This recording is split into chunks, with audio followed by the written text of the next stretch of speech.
Encantada. Queridas amigas y amigos, es un placer estar una vez más en este lugar tan importante para la cultura y la historia. Gracias a la Universidad de Mayores por invitarme una vez más y a ustedes por venir a escucharnos. Esther Touza, coordinadora de la programación de la Universidad de Mayores, ha tenido la gentileza de cederme la presentación de Jesús Toboso, el conferenciante de hoy, pues sabe que hace más de 40 años que disfruto del privilegio de su amistad. Por lo tanto, he seguido de cerca sus andanzas de manchego por el mundo. Empecemos la tarde viajando a un pueblo de La Mancha. Todos tenemos nuestra pequeña historia implicada en la gran aventura de la humanidad. Desde la cuna, Jesús recogió la herencia de Cervantes y de Don Quijote, convirtiéndose en un profesor y escritor entregado a la literatura, a la aventura y al viaje como experiencia vital. Es por esto que nuestro conferenciante viene a hablarnos de otro viajero, profesor y literato, de Antonio Machado. Permítanme que les relate un ejemplo que me ayude a presentar la relación entre Jesús Toboso y Antonio Machado. Vamos a viajar a Palermo, año 1992. Una parte del Estado había dejado aislado y desprotegido al juez Giovanni Falcone, ejemplo de nobleza y resistencia en la lucha contra el crimen organizado. El día 23 de mayo de ese mismo año fueron asesinados él, su mujer, Francesca Morvillo, también magistrada, y 3 escoltas. Por vez primera, la juventud tomó la calle para enfrentarse a la mafia. En las pancartas se leía: «No le habéis asesinado, sus ideas caminan sobre nuestras piernas».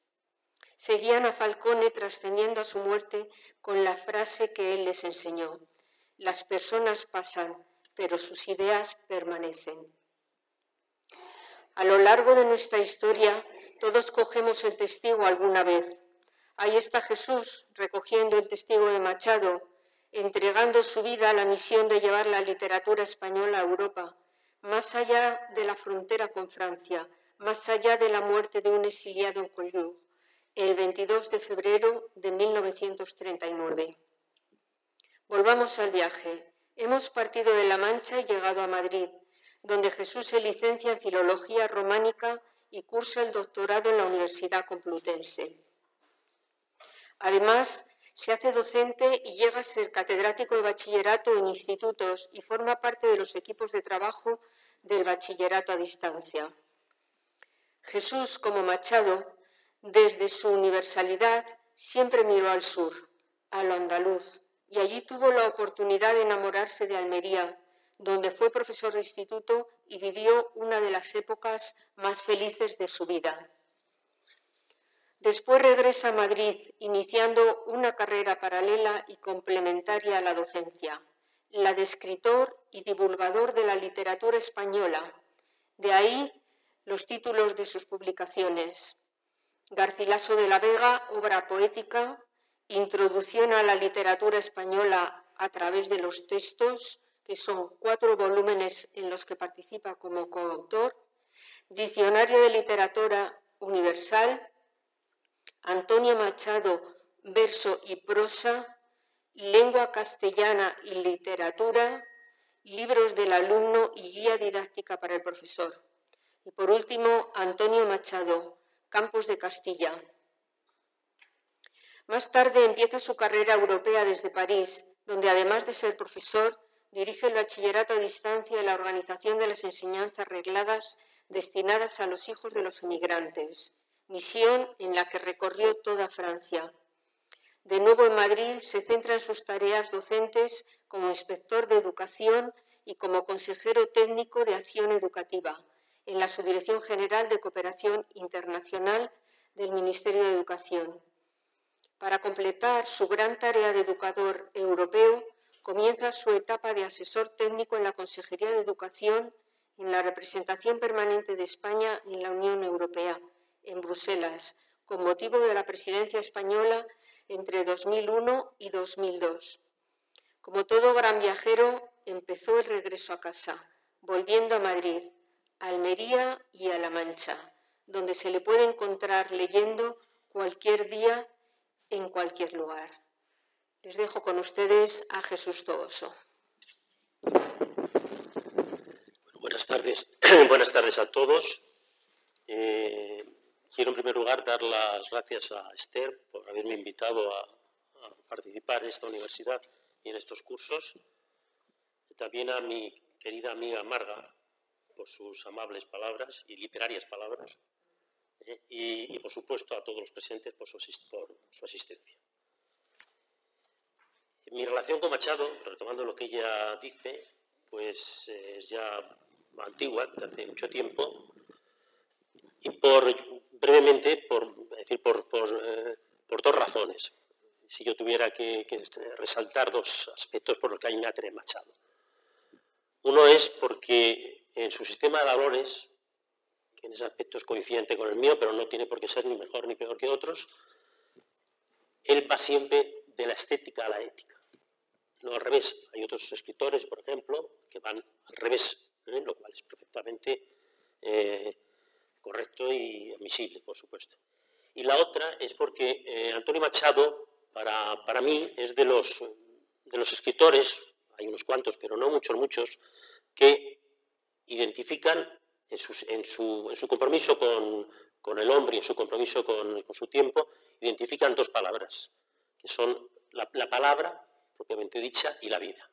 Es decir, Machado es una persona bastante coherente en casi todo lo que hace, independientemente de y luego como veremos, de las locuras que pudiera cometer, y que cada uno pueda jugar como le parezca, pero Machado es una persona, como digo, que tiene esas dos cualidades que yo quiero resaltar. Por ejemplo, otro escritor que también une palabra y vida, para mí, por mencionar a otro escritor, José Martí. También, mutati mutandis, estaría en esa línea. Bueno, entonces, Antonio Machado es sin duda uno de nuestros escritores más valorados, tanto por su obra literaria como también por su dimensión humana, moral y ética. Yo quiero resaltar esto, porque en Machado, lo comentamos hace poco, en Antonio Machado se subraya esto y se ha subrayado cada vez más. Se puede ser muy buen escritor y no tener esa cualidad importante que Machado sí tiene. Además, como si ya conocen el famoso retrato de Machado, lo de que era en el buen sentido de la palabra bueno, pues yo creo que es verdad, aunque pudiera parecer un poco exagerado que él mismo se lo atribuyera y se lo reconociera. Uno de sus estudiosos, de los muchos que hay, porque Machado, a la obra de Machado se ha dedicado muchísima gente, y Machado tiene, la bibliografía sobre Machado es inmensa, es muy copiosa. Yo creo que es de los escritores sobre los que más se ha trabajado. Uno de sus estudiosos, el poeta y crítico Leopoldo de Luis, cuyo hermano mayor es Francisco Umbral, nos enteramos de eso no hace mucho tiempo, pero Leopoldo de Luis es el hermano mayor de Francisco Umbral, ya fallecidos los dos, ¿no? Pues Leopoldo de Luis le dedica un libro que lleva por título Antonio Machado, ejemplo y lección. Y a mí me parece que está muy bien resaltarlo aquí porque yo creo que el título no puede ser más acertado. Dice Leopoldo de Luis que es ejemplo de comportamiento humano, de dedicación vocacional, de fidelidad a sus principios y de amor a su pueblo. Y lección de acendramiento lírico, de objetivación desde la subjetividad, de gravedad, de sinceridad y de calidad poética. Efectivamente, su influencia literaria y su presencia en la literatura posterior es constante, porque si atendemos a la presencia de Machado en la literatura, por ejemplo, del siglo XX, prácticamente, incluso en la etapa más esteticista, que es la de los novísimos, Machado siempre está presente. Machado siempre es un referente. Siempre los escritores lo toman como referente y está siempre presente. Su reconocimiento es general, y además su obra se ha popularizado, lo cual le ha venido bien para la mayor parte de la población, y a él también, yo creo que eso le ha hecho un beneficio grande. Se ha popularizado, pues, gracias también en gran parte a los cantautores. También hay una parte que es importante, es decir, cantautores como Paco Ibáñez, como Amancio Prada, Enrique Morente y sobre todo, Juan Manuel Serrat, es el que más ha extendido el conocimiento y la popularidad de Machado. En la portada he incluido dos afirmaciones que me parecen importantes en la obra, en Machado. Esas afirmaciones que son: la poesía es palabra esencial en el tiempo y la poesía es el diálogo de un hombre con su tiempo. Casi no requieren ni explicación, pero bueno, yo creo que sí, merece que digamos que el poeta, cuando Machado dice que la poesía es la palabra esencial en el tiempo, quiere decir que el poeta ha de captar, aprender la esencia de las cosas, el misterio y los enigmas de la vida, del hombre y del mundo. Y luego la poesía es el diálogo de un hombre con su tiempo. Machado entiende que el poeta ha de expresar el transcurrir del tiempo, el fluir del tiempo, el fluir de la vida, el fluir de la existencia. Se refiere tanto al tiempo personal, a su propio tiempo, como al tiempo histórico en el que vive. Machado, y lo diríamos continuamente, yo creo que una de sus características permanentes y continuas es su compromiso con el tiempo en que vive. En ese aspecto yo creo que sí está a la altura de las circunstancias, ¿no?, como él también decía. Entonces, de acuerdo con esto, las dos notas fundamentales de la poesía de Machado son la esencialidad y la temporalidad. O sea, el poeta pretende eternizar la experiencia cotidiana del tiempo, señalando a la vez que expresa su rechazo o alejamiento de la poesía esteticista, porque Machado esto lo manifiesta permanentemente. Hay unos versos suyos breves, de su poesía más sentenciosa, que dice: ni mármol duro y eterno, ni música ni pintura, sino palabra en el tiempo. Y esto define mucho lo que es la poesía de Machado. Del tiempo vivido por él, de su tiempo real y del contexto temporal en el que transcurre su vida, es de lo que yo voy a hablar hoy. Voy a hablar fundamentalmente de su biografía, más que de la obra en sí de Machado, que yo citaré y que citaré ejemplos. Voy a hablar sobre todo, digamos, de su itinerario vital, de su peripecia vital. Ese recorrido por su biografía consta de distintas partes, de su infancia, de la importancia que tiene la influencia familiar en su vida, de su formación escolar posterior, y luego de su actividad docente que prolongó durante 29 años en 4 ciudades: Soria, Baeza, Segovia y Madrid. Parece que no son muchos años, pero sí lo son, es decir, 29 años, pues prácticamente casi es la mitad, poco menos de la mitad de lo que él vivió, porque Machado vivió 63 años, y 29 años los dedicó a la enseñanza. Es verdad que Machado no es profesor de vocación, ni mucho menos, aunque luego él dio sus clases, pues lo mejor que pudo, y hizo su labor, aceptablemente, reconocido así por sus propios alumnos. Pero él llega a la enseñanza más por necesidad que por otra cosa. La abuela paterna de Machado, Cipriana Álvarez Durán, que había sido el sostén de la familia, buena administradora del ya reducido y menguado patrimonio familiar, porque es uno de los problemas que tiene la familia de Machado siempre, y él también, que siempre están escasos de dinero y siempre tienen que vivir pues con muchas estrecheces. Vaya, hombre. Lo siento, perdón. Yo tenía que haber sido el primero que apagara el móvil, pues no me acordaba. Bien, Digo que la abuela de Machado, que es el sostén principal de la familia, muere en 1904. Y al morir en 1904, Machado necesita tener un empleo fijo porque él está viviendo prácticamente pues, de los recursos que le proporciona la familia y concretamente su abuela. Y aconsejado por Francisco Ginés de los Ríos, es cuando Machado opta a la cátedra de francés de enseñanza secundaria. Él había pensado en principio, una cosa totalmente alejada de sus intereses, y es ser funcionario del Banco de España. Es decir, había pensado hacer una oposición, vamos, que era todo lo más alejada de sus intereses y de sus gustos. Entonces, aconsejado por Ginés de los Ríos, que era mi amigo de la familia, pues oposita a las cátedras de enseñanza secundaria. Ese trabajo que él va a conseguir ya como profesor le va a proporcionar la independencia que él quiere. Y esa independencia está recogida en también su famoso retrato.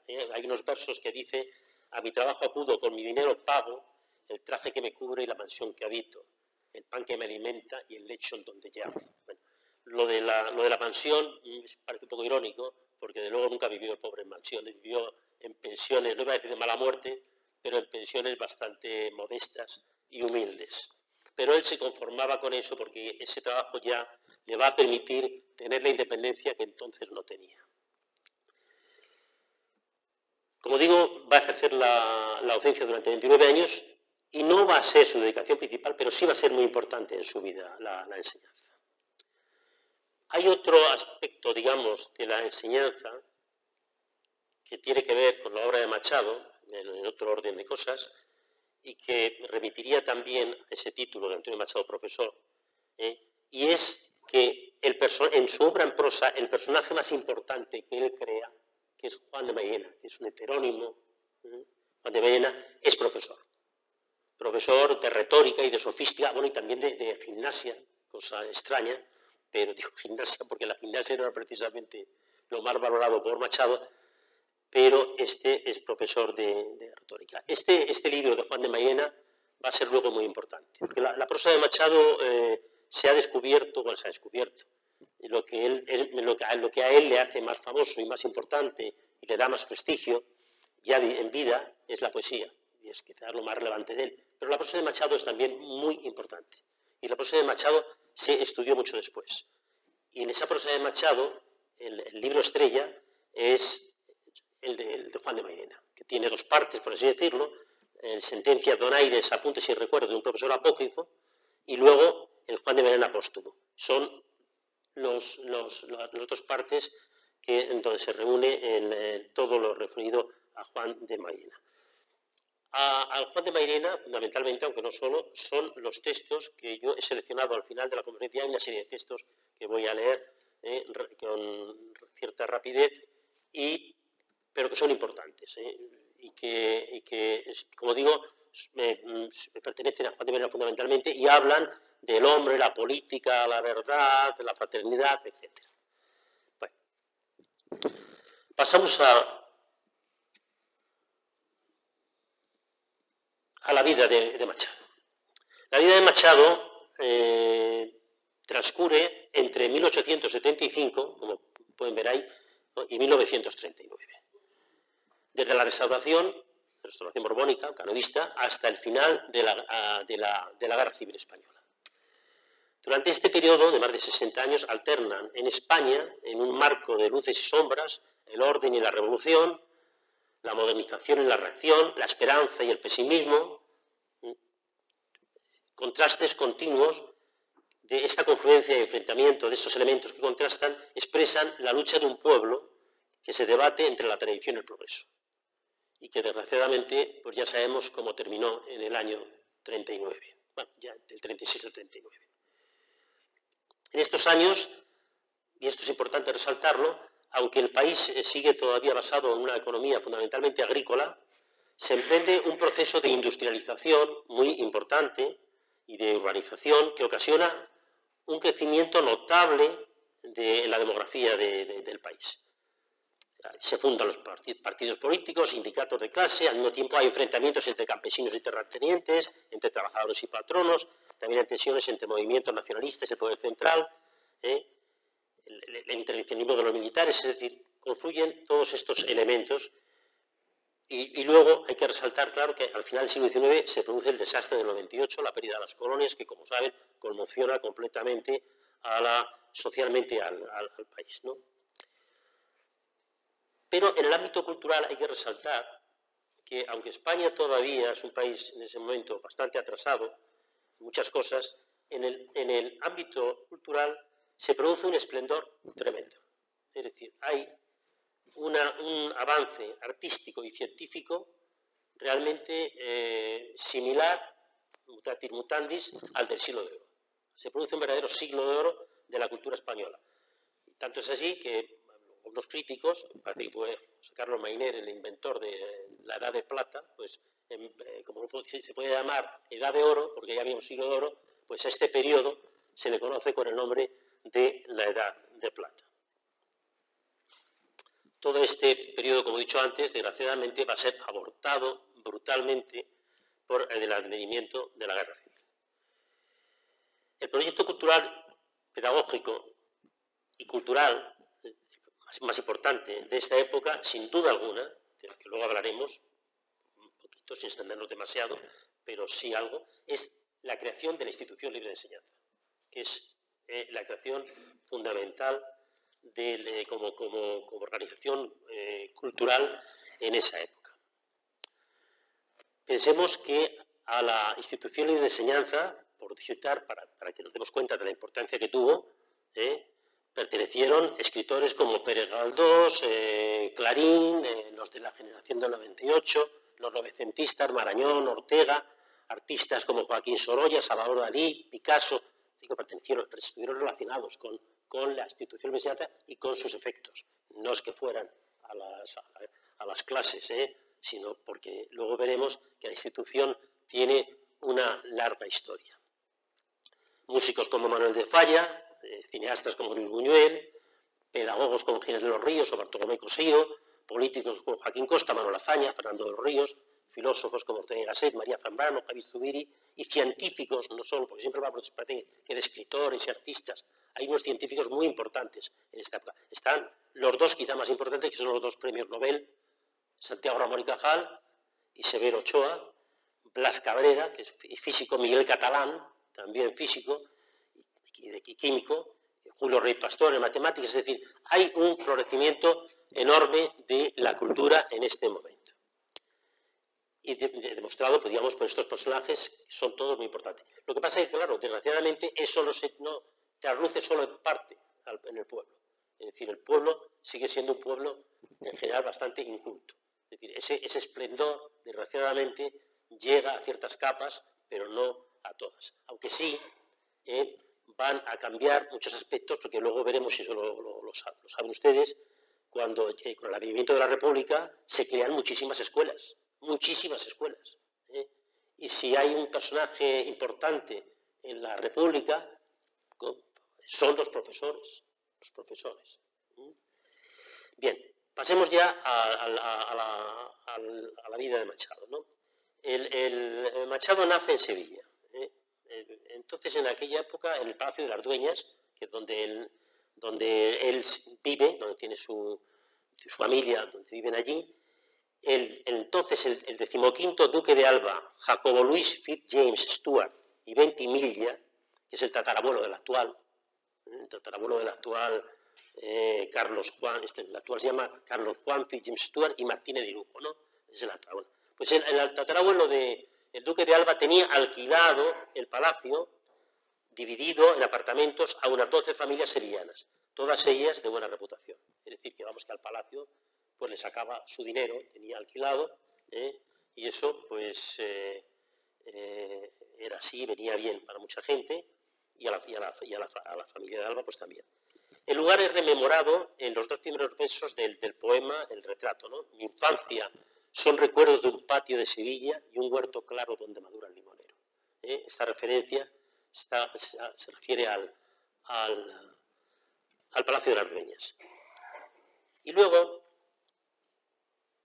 si nos referimos ya a la muerte, la muerte de Machado es proféticamente anunciada en la última estrofa del retrato, 31 años antes de que ocurriera. Es curioso, ¿no?, que Machado profetiza la muerte, su propia muerte, y dice: y cuando llegue el día, que es la última estrofa del retrato, y cuando llegue el día del último viaje y esté al partir la nave que nunca ha de tornar, me encontraréis a bordo, ligero de equipaje, casi desnudo, como los hijos de la mar.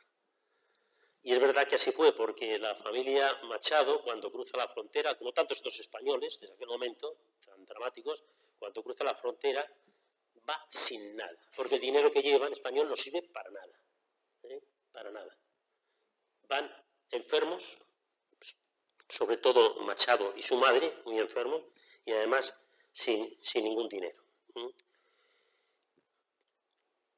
Machado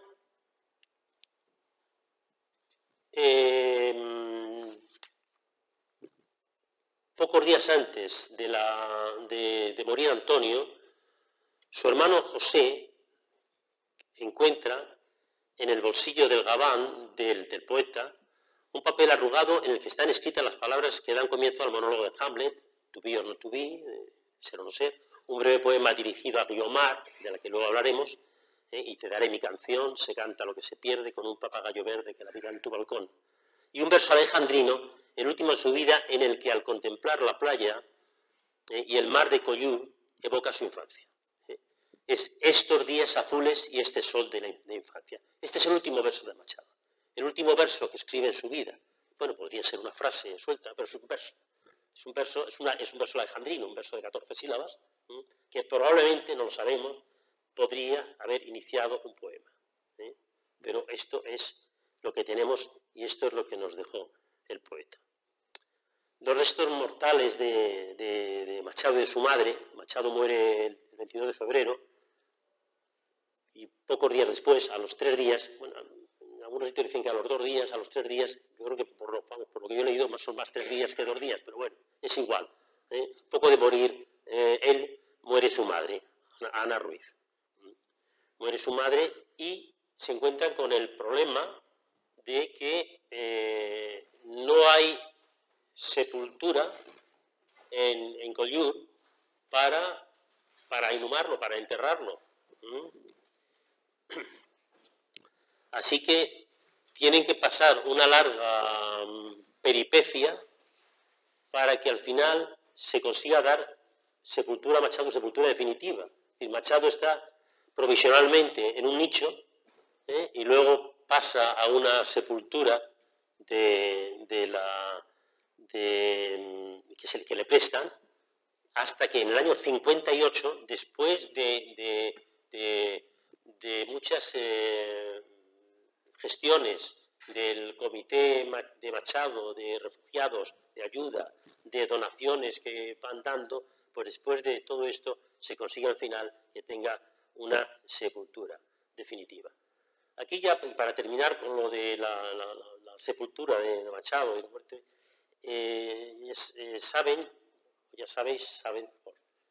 que durante mucho tiempo pues ha habido un intento, y todavía siguen por ahí ecos, de llevar los restos traer los restos de Machado a España, como se ha hecho con otros personajes políticos o escritores, pero hay otros que están también, como él, enterrados en el extranjero. Otro que está muy cerca de él es Montauban, es Manuel Azaña. Bueno, pues sobre esto ha habido una polémica tremenda, que yo creo que ya se ha paralizado, también incluso dentro de la propia familia, una parte de la familia que quería traerse los restos, a España, y al final parece que se cumplió la voluntad del poeta. O sea, parece ser que su hermano José, que era el que tenía la información más directa, pues parece que pudo demostrar que efectivamente Machado lo que no quería era volver a España, quería permanecer en Francia. Bueno, así se ha quedado y así, pues, ya digo, con muchas polémicas que hubo, porque hubo por parte de los propios académicos en España y por parte de las autoridades españolas en un momento determinado, pues una intención de traerlo a España. Todo esto al final, y con la intervención de uno de los hispanistas más importantes que ha habido aquí, es Marcel Bataillon, se consiguió, que esto ya prácticamente quedará cerrado, no sé si se volverá a abrir, para que Machado esté donde está, que es en ese pueblecito muy próximo a la frontera, y que la verdad es que yo la primera vez que fui, pues sentí una emoción inmensa. Su familia, la familia de Machado, pertenece a... Vamos a ver. Pertenece a la burguesía liberal y progresista. Son masones y anticlericales. Su objetivo es lograr el perfeccionamiento moral de la humanidad, que es lo que me refiero a los masones, y el conocimiento científico y espiritual. A Antonio Machado le enorgullece esta herencia que él recibe, laicista, y sobre todo anticlerical también, porque Machado no es que no fuera religioso y la familia no fuera religiosa, son a su manera, pero sí eran anticlericales. Y además Machado lo dice claramente siempre en sus cartas, en sus escritos, gran parte del atraso de España se lo achaca o se lo adjudica a la Iglesia, a la intervención, según él, nefasta de la Iglesia. De la familia, el abuelo paterno es el personaje más importante, y va a ser de su estela, prácticamente van a vivir luego pues el hijo y los nietos, porque el abuelo, como se indica ahí, el abuelo es médico y científico, fue catedrático de universidad, rector de la Universidad de Sevilla, fue alcalde de Sevilla, gobernador de la provincia, es decir, que fue un hombre muy importante. Fue un hombre importante y además un hombre de una gran formación, de una gran cultura. Fue catedrático de universidad en Santiago, en Sevilla y en Madrid, y titular de distintos departamentos. Fue un hombre que se dedicó prácticamente la medicina, casi no la ejerció, y desde el principio se dedicó a la enseñanza y a la investigación, que era lo que a él le interesaba. Aparte de que fue el fundador del Museo Arqueológico y Antropológico de Sevilla. Bueno, es un hombre, como digo, pues muy importante. En política también se implicó el abuelo de Machado, el abuelo paterno, porque cuando viene la gloriosa, la Revolución de 1768, él también participa directamente. Pero a él realmente lo que le interesa es más la ciencia, aunque tenga esa participación. El padre del escritor, Antonio Machado Álvarez, que murió muy joven, con 47 años, era licenciado en Filosofía, en Letras y en Derecho, y sobre todo era experto en folclore. Su obsesión era el folclore, el conocimiento del folclore. Vivía para eso prácticamente. De ahí el seudónimo que recibe, ¿no? De Demófilo, se le conocía como Demófilo, así firmado, que es también el amante del pueblo.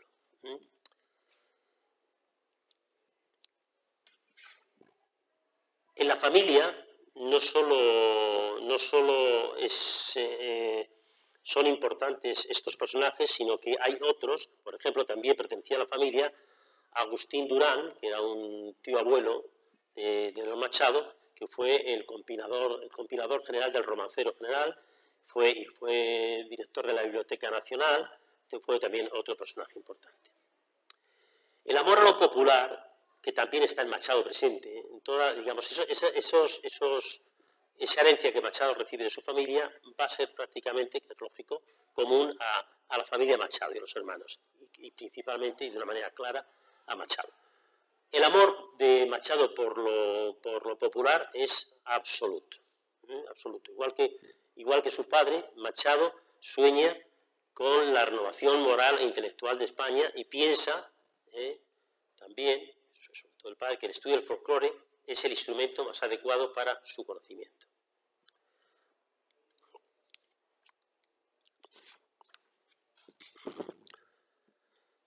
Pasamos a la siguiente diapositiva.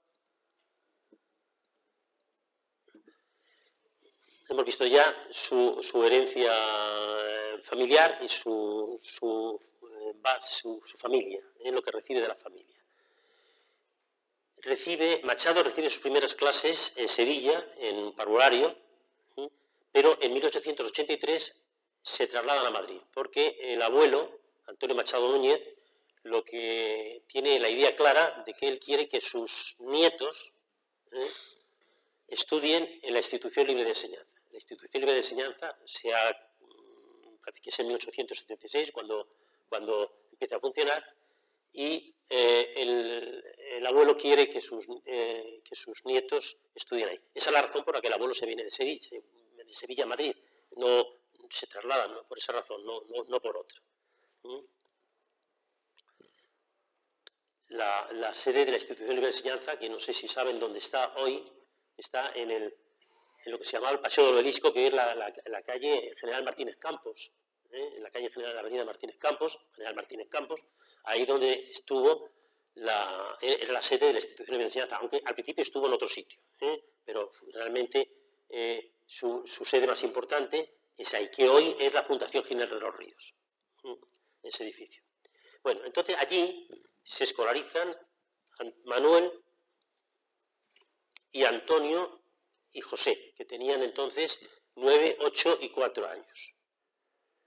La formación de Antonio en la Institución de Enseñanza va a ser determinante en su pensamiento.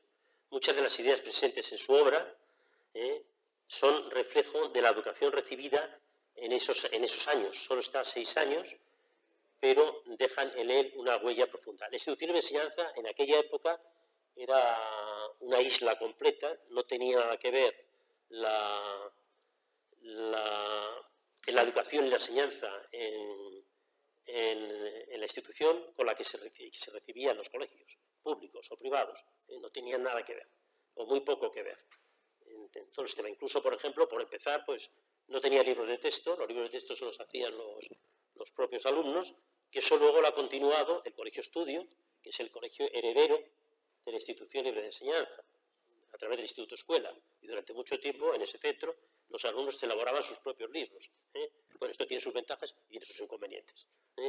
Pero esa era una de las características. Había luego otras que caracterizaban, que singularizaban a la Institución de Enseñanza. El objetivo de la Institución de Enseñanza, vamos a decirnos 4 cosas sobre la institución, lo tenemos ahí arriba, es transformar la sociedad española mediante la formación de personas que puedan dirigirla, procedentes de la burguesía y la clase media ilustrada. Bueno, ya saben, no voy a hablar de esto porque si no ya me apartaría mucho, que los principales, los creadores de la Institución Libre de Enseñanza son catedráticos de universidad, que han sido expulsados de la universidad, Ginés de los Ríos, Salmerón, y entonces fundan la Institución Libre de Enseñanza. O sea, era gente muy, muy valiosa, de mucha valía. Y como digo, ese es el objetivo de la Institución de Enseñanza. Y luego, la Institución de Enseñanza, claro, dura, como en los estudios universitarios duró muy poquito, porque no se puede mantener, pero mantienen solo las clases en primaria y en secundaria, y lo que sí hacen luego es que, digamos, esa gran labor se va a reflejar, va a propiciar ya a través de lo público la creación de organismos e instituciones públicas que desarrollen la ciencia y la cultura.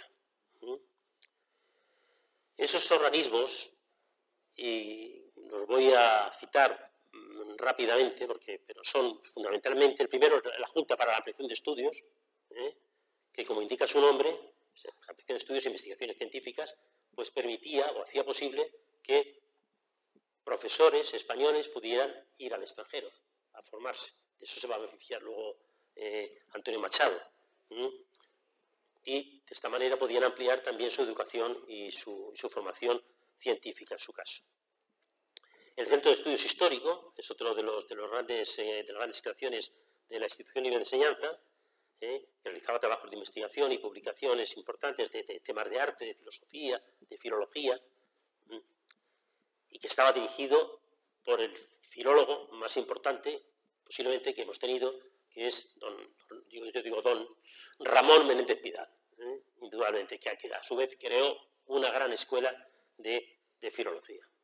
Pero no solo es el Centro de Estudios Históricos, también se crea el Instituto Nacional de Ciencias Físico-Naturales, cuyo presidente fue, como no podía ser de otra manera, parece razonable, Ramón y Cajal. Bueno, pues ahí también laboratorios de investigaciones biológicas, de ciencias naturales, antropológico, botánico. O sea, hay una gran labor en el mundo científico y, como he dicho antes, pues aparecen grandes personajes y profesores. También el Museo Pedagógico Nacional, que lo creó Manuel Bartolomé, dirigido por Manuel Bartolomé Cosío, que estaba el Museo Pedagógico Nacional donde hoy está el Instituto de Bachillerato Lope de Vega. Ese era el edificio del Museo Pedagógico Nacional. La residencia de estudiantes, que va a ser un foco cultural importantísimo, porque van a pasar muchísimos escritores españoles, científicos que he citado antes, y también extranjeros, por ejemplo, como Einstein u otros científicos, por Valéry, Igor Stravinsky. Es decir, la labor de la residencia de estudiantes fue enorme. Esto es lo más importante en lo que se refiere a la estela que deja la institución libre de enseñanza, ¿no? En 1889 comienza el bachillerato, que terminará 11 años después, y esto dice mucho de Machado. Machado lleva una vida absolutamente bohemia, y los estudios, digamos, regulados, tanto el bachillerato, como luego lo veremos también, como la universidad, no le importan mucho. Luego va a tener más remedio que hacerlo. La universidad la termina con 40 y tantos. O sea, una barbaridad. Estuvo toda la vida porque no le daba mucha importancia a esto y no lo hizo hasta que no lo necesitó.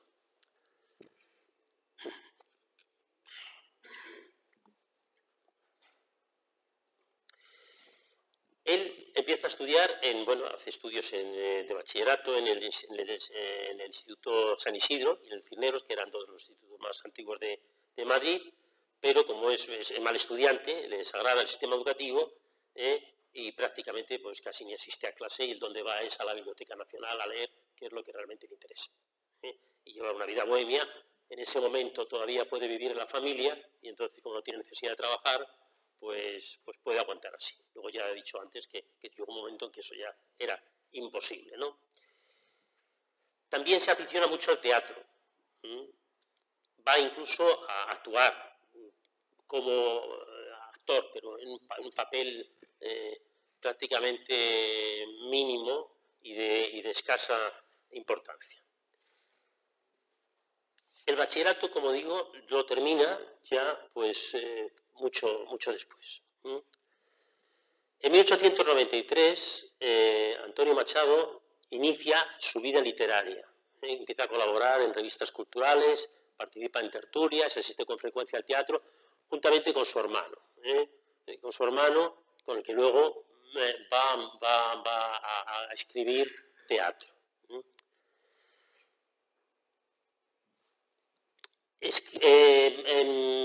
Publica en algunos semanarios como La Caricatura,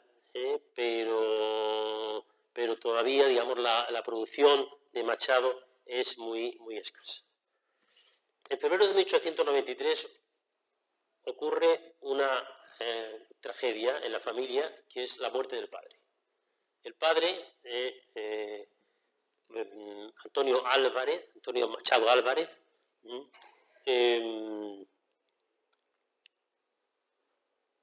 vivía, como he dicho antes, dedicado completamente al estudio del folclore. Entonces su carrera, digamos, de derecho, pues no lo utilizaba para nada, y en un momento determinado la familia estaba en una situación tan precaria, tan mal, que no tuvo más remedio que emigrar a Puerto Rico. Le ofrecen un puesto de registrador de la propiedad, nada menos, en Puerto Rico. Se marcha a Puerto Rico, pero con la desgracia de que a los pocos meses enferma y vuelve a España y muere de tuberculosis, que era la enfermedad mortal de la época, de la que luego va a morir también Leonor, ¿no? la mujer de Machado. Como digo, la muerte del padre crea un problema tremendo porque además son varios los hermanos a los que hay que atender, solo tienen prácticamente el sueldo que le queda al abuelo, y el abuelo poco después, en 1896, muere. El abuelo Antonio Machado de Núñez, el que había sido el sostén principal de la familia. Ante esta situación tan grave, pues un amigo de los Machado, Eduardo Benot, que es un personaje muy importante también de la época, escritor y político amigo de la familia, pues ofrece un puesto un puesto de trabajo a los hermanos para que trabajen en un diccionario de ideas afines con la que obtienen algunos ingresos. En 1899, su hermano Manuel va a París a trabajar en la editorial Garnier, y Antonio se va poco después y está allí unos 4 meses, trabajando como traductor en Garnier. Allí, en París, es cuando Machado va a empezar a estudiar y aprender francés, que luego le va a venir muy bien porque va a ser lo que le va a solucionar la vida. Allí, él sobre todo, pues entra en contacto con algunos escritores, conoce a Baroja, a Oscar Wilde, y lee con profusión a uno de los escritores que va a tener más influencia en su obra literaria, que es Verlaine. Verlaine es el escritor que en ese momento es el más importante y tiene una influencia grande, no solo en Antonio, sino también en Manuel, en los dos. Él concluye el bachillerato, como hemos dicho, 11 años después. Una vez que concluye el bachillerato, ingresa a la universidad y se matricula en sociología, pero ingresa a la universidad como el que quiere decir, ingresa pero no hace nada, se matricula en sociología pero no hace nada, porque él sigue haciendo su vida bohemia, porque realmente aquello no le interesa. A todo esto, la tragedia familiar que tienen, digamos, ha muerto el padre muy joven, ha muerto el abuelo, se les muere también la única hermana que tienen, se llama Cipriana, igual que la abuela, muere con 14 o 15 años tenía, me parece. También muere de una enfermedad pulmonar. Me parece que es de una pulmonía.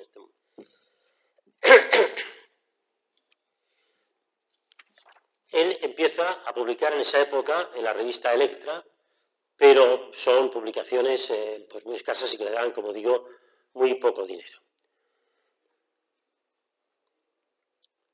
En 1902 vuelve otra vez a París. Había estado en París pues unos meses, 4 o 5 meses, vuelve a París con su hermano Manuel y trabaja en el consulado de Guatemala.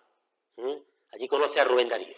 Y Rubén Darío sí va a tener una gran importancia en su vida también, no solo por la influencia literaria, sino porque personalmente, además, luego, en un momento determinado muy difícil para Machado, le va a ayudar. Le va a ayudar. Y ese momento es que, luego nos referimos a él, cuando muere Leonor, su mujer, no tienen dinero, siempre están sin dinero, y entonces es el dinero de Rubén Darío el que le permite regresar a España. Como digo, estas dos, aunque son no muy duraderas, pero estas dos salidas estancias a París, a Francia, a París, le va a permitir luego pues, poder precisamente presentarse a la plaza de profesor de enseñanza secundaria, porque él parece ser que sí, el francés lo conocía bien, leía mucho en francés, y tenía un cierto dominio del francés, aunque no estuvo mucho tiempo en Francia, pero él sí lo conocía.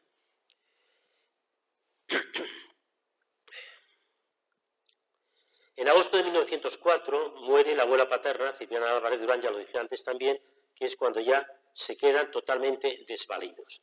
Y es cuando él tiene que decidirse a hacer algo. Y es cuando él decide ya presentarse a las oposiciones de cátedra de francés. Entonces, para ser catedrático de francés, como para ser catedrático de música, de alguna otra materia, no hacía falta ser licenciado. Hacía falta ser licenciado para casi todas las materias, pero no para algunas. Pero no para algunas. Esto estaba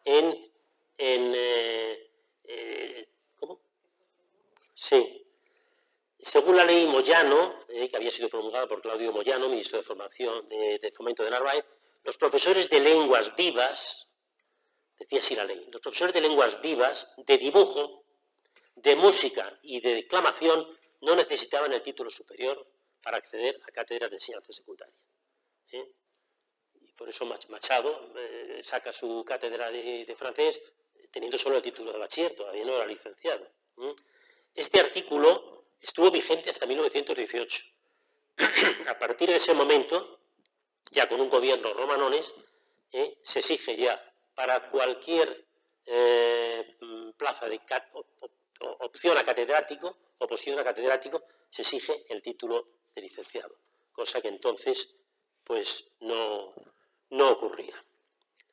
Machado se presenta a las oposiciones a cátedras que duran muchísimo tiempo, porque duran, bueno, pues como duraban cuando nosotros nos examinábamos, nosotros, algunos de los que hay aquí también ha sido profesor, pues duraban, las oposiciones duraban un año, año y pico, duraban una barbaridad.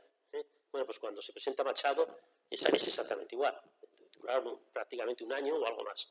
Y había un montón de ejercicios, cuando digo un montón que es muy general, unos 5 ejercicios por lo menos, yo creo que alguno más incluso tuvo que examinarse Machado. Y era una posición bastante dura, es decir, que me parecía al final de 100 no sé cuántos, no me acuerdo, 130, 140, había 7 plazas, Machado sacó el número 5. Sacó la plaza número 5 y pudo ya acceder al Instituto General y Técnico de Soria. Podía haber sido a otros sitios, a Mahón, pero él opta por Soria. Y Soria va a ser su primera plaza importante. Los 4 sitios, que es en esa diapositiva que hay ahí, los 4 sitios, yo lo he puesto para que sean los años, las 4 ciudades en las que Machado va a ejercer su actividad docente son Soria, Baeza, Segovia y Madrid. Por cierto, Baeza era una ciudad a la que también podía haber optado cuando sacó la plaza de Soria, pero no la quiso, porque Baeza no la quería. Baeza no la quería porque además él no tenía muy buena opinión del ambiente cultural en Andalucía, y además también se cuenta que no sé qué obra había visto los hermanos Quintero y le horrorizó, y entonces, no sé si será verdad o no, dijo que vamos a Baeza de ninguna manera, y luego tiene que ir a Baeza. Ironías y destinos de la vida, porque luego cuando sale de Soria prácticamente se ve abocado, casi no tiene más remedio que ir a Baeza.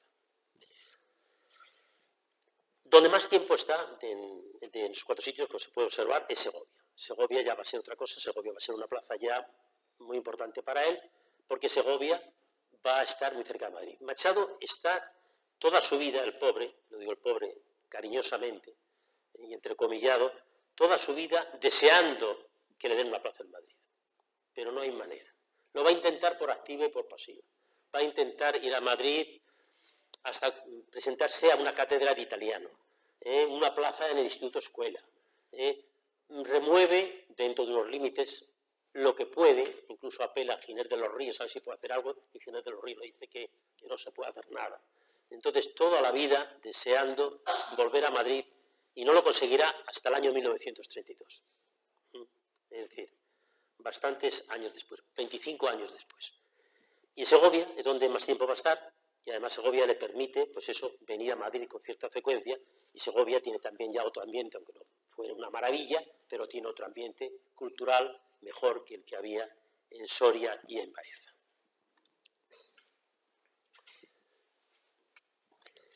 En Soria, quizás me parece bien un poco de prisa, porque si no, no vamos a terminar. En Soria, yo no sé hasta qué hora tenemos más o menos. Ya, pero digo, bueno, pero puede estar media hora más o por lo menos, ¿no? Vale. Bueno, sí. Pero procuraré agilizarlo un poco para no cansar al auditorio. En Soria, él se traslada para tomar posesión de su plaza. Un dato, aunque sea curioso, para que se vea, en ese momento, como catedrático de instituto, ganaba 3.000 pesetas anuales. 3.000. El abuelo, como catedrático de universidad, ganaba 14.000. 14.000, 10 años antes que él. Con esto parece ser que se podía vivir, no muy desahogadamente, pero parece ser que se podía vivir, sabemos por información que tenemos de la época. Pero a Machado le parece una maravilla porque, como digo, pues le da independencia. Soria, que es la primera ciudad a la que va, es una ciudad entonces de 7.000 habitantes, era la capital de una de las provincias más despobladas de España, pues como es hoy. Como es hoy. Hablábamos antes ahí de un libro, si conoceréis, es una pequeña digresión, que se llama La España vacía, que ha tenido bastante éxito, de un escritor que se llama Sergio del Molino, y que merece la pena y plantea este problema que existe hoy, igual, y que ya existía entonces, claramente. Soria era una ciudad, pues, bastante, como digo, despoblada, pero que tenía 3 periódicos y una escuela normal. Eso era importante. Antonio Machado, por decirlo así rápidamente, al principio se hospeda en la prisión de Isidoro Martínez y Regina Cuevas, y a los pocos meses se va a la de Isabel Cuevas y Ceferino Izquierdo, que son los padres de Leonor. Los padres de Leonor, que va a ser su mujer. Leonor entonces tiene 13 años. 13 años, y pues calculemos los que tiene en ese momento Antonio Machado, pues llevaba 14, estamos ahora se me va no, le llevaba a Leonor, pues ¿cuántos años? Pues 19 me parece, unos 19. O sea que él tenía 33 años y ella 13 años en ese momento. Bueno. Es nombrado vicedirector de instituto. A él siempre procura en los institutos en los que estuvo tener algún carguillo, porque eso le venía bien por 2 razones. Porque ganaba un poco más y además le proporcionaba puntos para, en un momento determinado, conseguir un traslado mejor. Machado publica en ese momento pues, artículos en la prensa local. En uno de ellos, por ejemplo, pues, se conmemora el aniversario del 2 de mayo y dice una cosa que voy a resaltar, que es importante para ver el Machado, esa preocupación que tiene siempre por lo social político, dice, y por la patria. Dice, la patria no es el suelo que se pisa, sino el que se labra. Soria era una ciudad bastante conservadora, como se pueden imaginar, bastante conservadora, y Machado pues resalta muchas veces pues el atraso de la sociedad en la que vive. Machado se casa con Leonor Izquierdo Cuevas, que es la niña, es una niña realmente, de 15 años, el 30 de julio de 1909, en Santa María la Mayor, ¿no? la iglesia de Soria. La edad entonces legal para casarse, siempre con el permiso del padre, una mujer, era de 15 años. De 15 años. Y son los que acababa de cumplir, me parece que en junio acababa de cumplirlos Leonor. En ese momento, debido posiblemente a esta diferencia de edad, hay un hecho bastante lamentable que Machado no va a olvidar nunca y que lo va a llevar clavado siempre. Y es que el mismo día de su boda le organizan una especie de cencerrada, algo así, unos estudiantes jóvenes, y se ríen bastante de él. Yo creo que esa diferencia de edad que había, pues intentan ridiculizarla. Esta ofensa, por así decirlo, Machado la va a llevar siempre dentro, y cuando menos en algunos momentos, pues la citará y hará alusión a ella, y las burlas de esos estudiantes. Como profesor, aunque muchas veces se ha dicho que Machado no era buen profesor, no es cierto eso. Machado no sabemos si era un profesor excelente o no, pero sí tenemos escritos y cartas de algunos suyos que hablan muy bien de Machado, que hablan bien de él. Lo que pasa es que desde luego su vocación no era la de ser profesor. Él fue profesor por necesidad, como hemos dicho antes. Además, hacía cosas que a mí también quizá ha influido por la formación que había tenido en la institución de enseñanza, que eran bastante novedosas en aquel momento. hacía lectura comentada de textos. Lectura comentada de textos.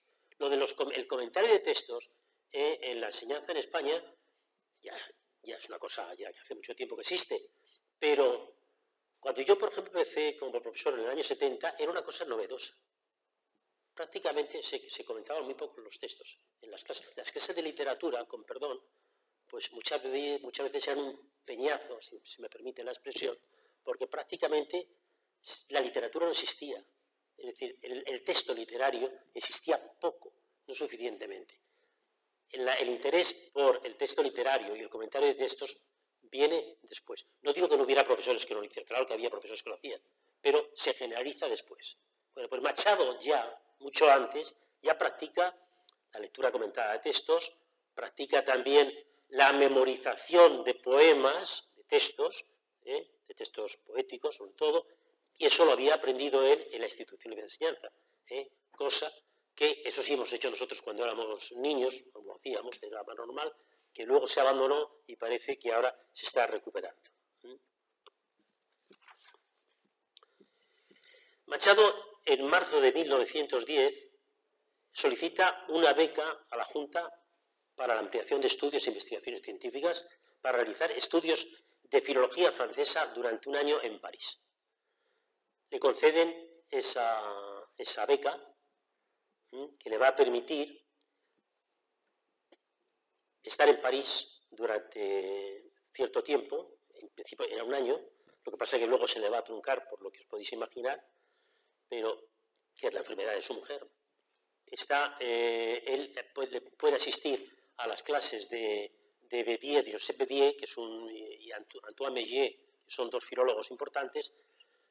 Él asiste y está preparando, tiene que preparar un trabajo, lógicamente, para justificarlo ante la Junta, que el dinero que han dado es por algo. Va a hacer un trabajo sobre la enseñanza francesa, sobre métodos de metodología de enseñanza del francés, pero a él, en cuanto puede, se escapa de esas clases y él asiste a clases de filosofía.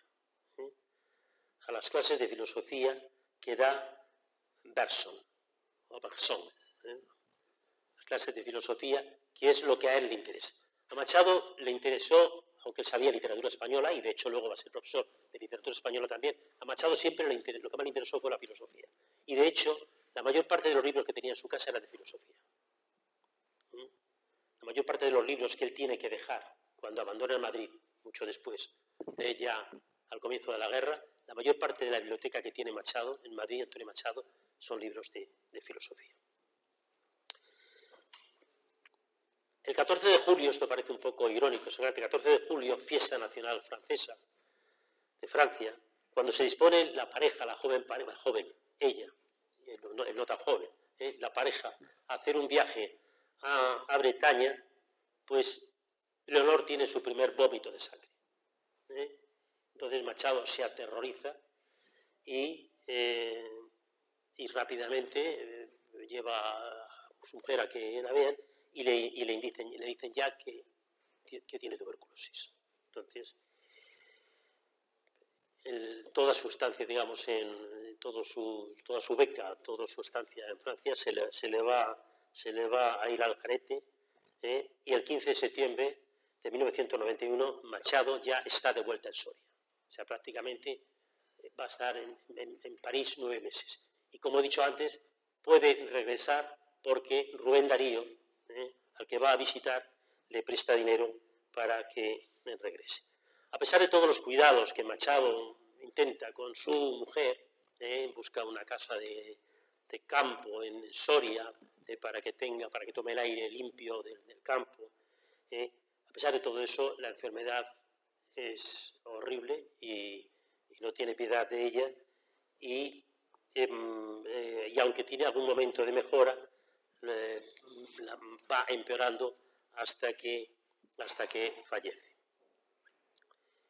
El día 1 de agosto de 1912, por la noche, muere Leonor. Había cumplido entonces 18 años, el 12 de junio. Machado está tan horrorizado, tan apenado, tan abatido, que lo que desea es irse con su madre. Su madre había ido, cuando se entera de la enfermedad de Leonor, a Soria, había de estar con ellos, y el día 8 de agosto, una semana más tarde, se marcha. Se marcha con su madre a Madrid para no volver. Luego volverá mucho después, pero mucho después.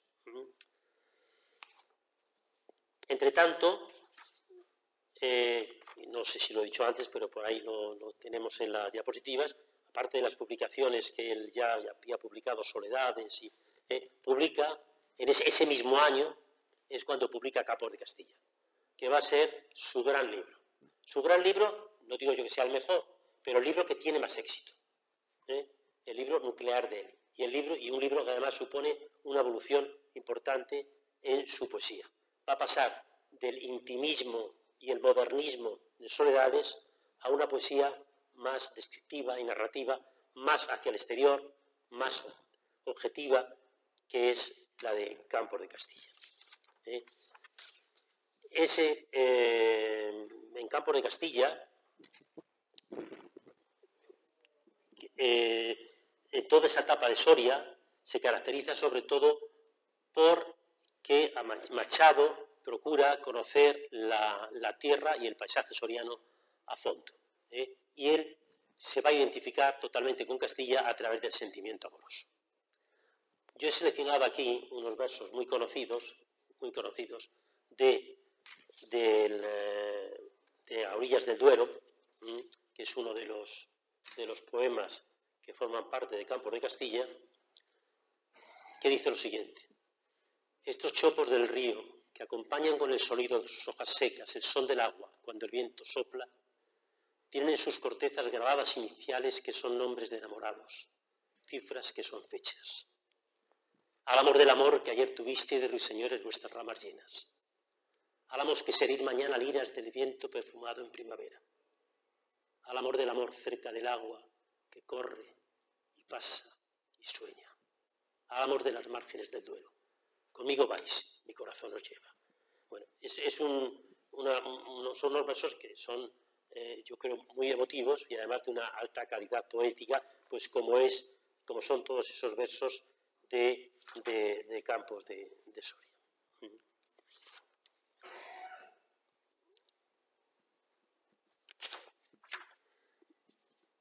Machado ya había, lo he dicho antes me parece, pero bueno, había publicado naturalmente, claro, Soledades, que es el primer libro, pero este libro es como digo ya, es quizás el libro nuclear en su evolución poética.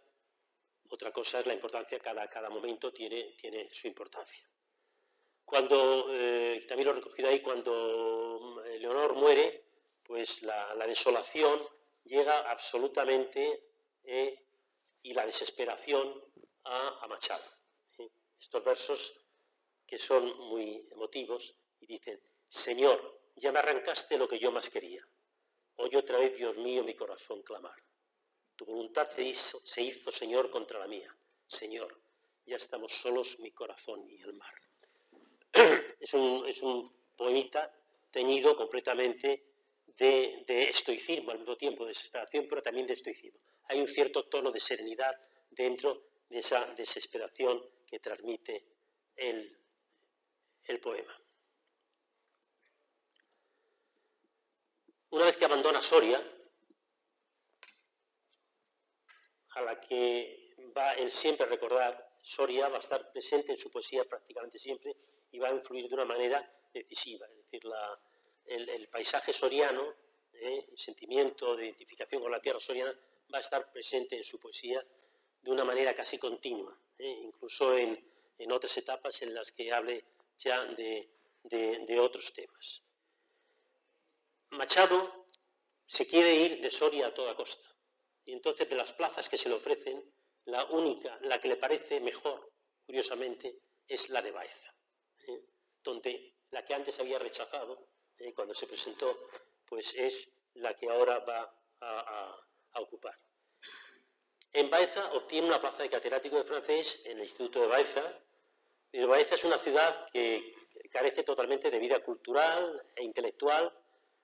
No hay periódicos, ni librerías, ni inquietudes espirituales de ningún tipo. Dice Machado que Soria es Atenas si la comparamos con Baeza. O sea, Baeza es una ciudad que para él, aunque sea más rica que Soria, pero que es profundamente inculta y que no tiene ningún interés en ese sentido, aunque luego él allí naturalmente se buscará la vida como puede. Baeza, que había sido una ciudad que había tenido bastante esplendor, porque Baeza llegó a tener universidad en el siglo XVI, pero que luego se viene completamente abajo. Dice él, dice Machado, que en esta ciudad no hay más que una librería donde se venden tarjetas postales, devocionarios y periódicos clericales y pornográficos. Es la comarca más rica de Jaén y la ciudad está poblada de mendigos y de señoritos arruinados por el juego. La profesión de jugador de monte se considera muy honrosa. Machado, que odiaba el juego, además, pues claro, pues imaginaos. Bueno,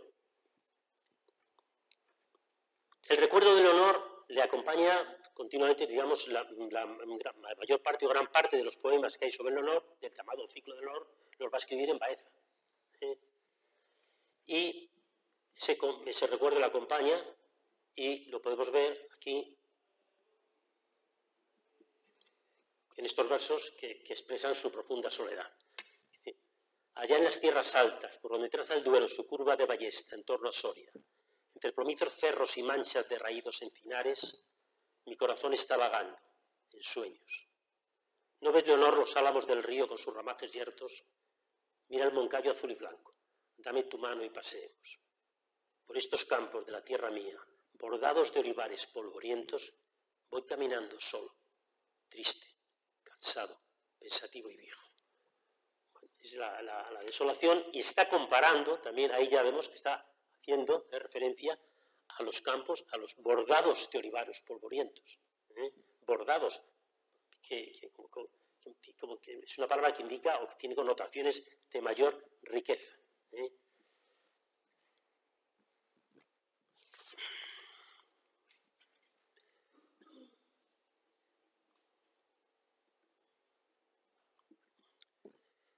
Machado, en la época de Baeza, pues hace también, en un momento determinado, que su identificación, como pongo ahí, con la tierra de Castilla, se antepone a los recuerdos de su tierra andaluza, lo que a él eso pues, le causa una cierta conmoción, porque él quiere proyectar su palabra poética sobre Andalucía. Pero el recuerdo de Soria y de Castilla se impone. Hay unos versos que dice: en estos campos de la tierra mía y extranjero en los campos de mi tierra, yo tuve patria por donde corre el Duero, por entre grises peñas y fantasmas de viejos encinares, allá en Castilla mística y guerrera, Castilla la gentil, humilde y brava, Castilla del desdén y de la fuerza. En estos campos de mi Andalucía, oh tierra en que nací, cantar quisiera. Es decir, que el recuerdo de Soria se impone completamente. Al mismo tiempo, él en Baeza denuncia la España superficial y estéril personificada en el terrateniente o hacendado andaluz. Recuerden el personaje de Don Guido. Don Guido, que es un personaje que representa al señorito andaluz. Pero aquí yo no he elegido Don Guido, sino hay otro poema que es del pasado efímero, y estos versos que dicen: este hombre del casino provinciano que vio a Carancha recibir un día, tiene mustielatez, el pelo cano, ojos velados por melancolía, bajo el bigote gris labios de hastío, y una triste expresión que no es tristeza, sino algo más y menos, el vacío del mundo en la oquedad de su cabeza. Es decir, todo lo que representa al señorito andaluz, todo eso él pues lo desecha completamente.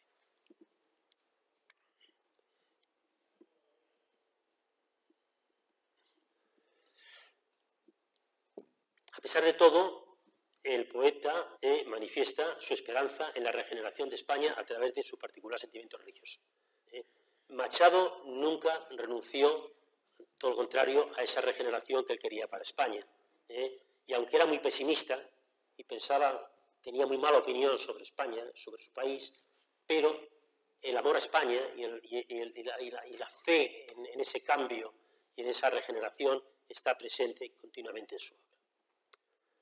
Dice, desde un pueblo que ayuna y se divierte, ora y eructa, desde un pueblo impío que juega al mus de espaldas a la muerte, creo en la libertad y en la esperanza, y en una fe que nace cuando se busca a Dios y no se alcanza, y en el Dios que se lleva y que se hace.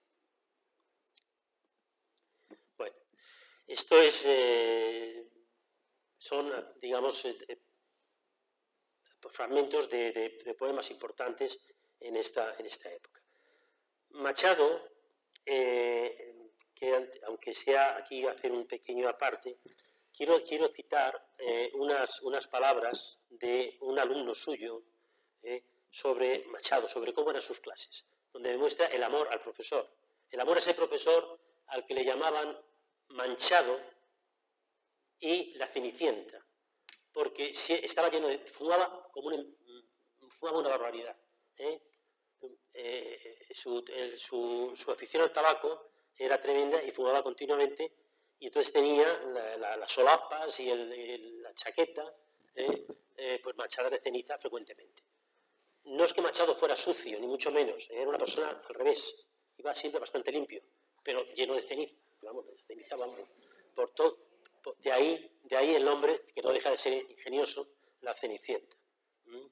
Entonces hay un alumno que lo recuerda y dice, los estudiantes sentíamos mucho respeto por este profesor, serio y tierno a la vez, que sabía sonreír desde su lejanía, como si estuviera atento a la presencia ausente de algo que nosotros ignorábamos aún. El ancho claustro renacentista del viejo edificio estaba lleno de luz y alegría, pero se colmaba de silencio con sola su presencia.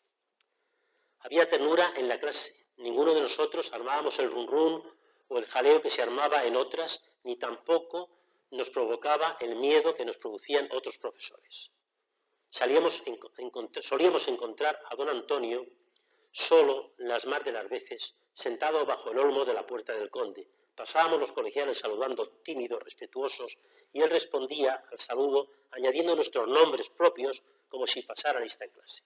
Bueno, es un recuerdo cariñoso que por eso me ha parecido que estaba bien leerlo. En esa época de Baeza, en 1917, pues Machado hace su primera edición de las poesías completas, que luego se va a repetir en el 28, otra en el 33 y otra en el 36. Y Machado va a editar 4 veces en vida sus poesías completas. Es en 1918 cuando por fin se licencia en Filosofía y Letras por la Universidad de Madrid. Intenta perfeccionar su conocimiento de latín y de inglés, y parece que llegó no a dominar el inglés ni muchísimo menos, pero sí a traducirlo bien, o sea, hablarlo no en absoluto, pero sí era capaz, que era lo que le interesaba más y lo que quería más, pues leer a escritores ingleses, y parece que pudo conseguirlo, igual que aprender latín para leer directamente en latín. También griego estudió, intentar leerlos en su lengua original, cosa que ya era bastante difícil y complicada.